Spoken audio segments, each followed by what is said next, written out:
Hello everyone. So today we're gonna do a little bit of something. Physics.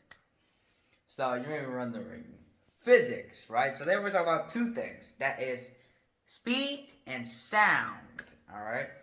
So first let's start with speed.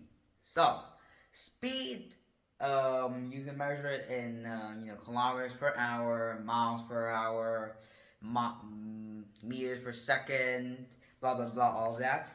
But in Vietnam, the most common one is kilometers per hour. So that's what the base of we're using. All right. So basically, to find your speed of kilometer per hour, you need to take the length of the like how far you traveled, and then take that and divide it with how long it took you to travel that distance. So basically, for example, if I was going, let's say, 50 kilometers an hour, and I went okay, no. Let's say I went 500 kilometers in 2 hours. That means that you take that divided by 2, you get 250. So that means my speed was 250 kilometers an hour. Obviously, very few cars can actually accelerate up to that point, but it's just an example. Don't think about it too much. And then also there's two variants. If you want to find how the distance that you went, you just take the speed and then multiply with the time. And then if you want to calculate the time, then you just simply take the speed, you take the length of how long how far you went, and then divide it with your speed. And then moving on from that, we also have to give you guys a couple of examples. By we, I mean me, because no one the hell has issues in this.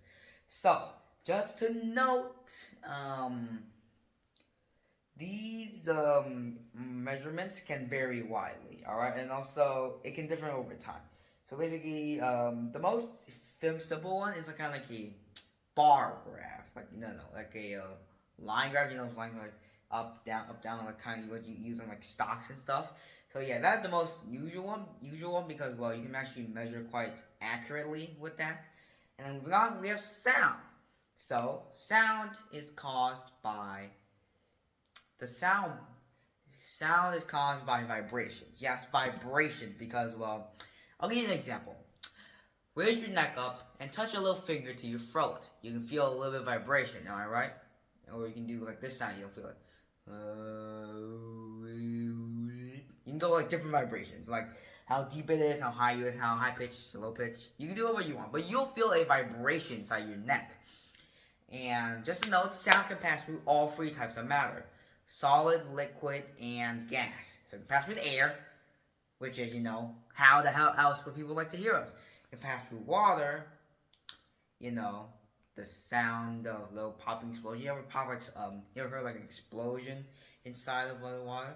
And also through walls, because sometimes you can hear people knocking on the door, even though the door is a thick piece of matter. So yeah. And moving on from that, just to note, vibrations also, other than vibrations, it affects on how long it is. So the longer the vibration, the longer the noise goes. So for example, you have this like single violin string. You pull it once, and then it just plays for like a couple of milliseconds or so, and then it ends.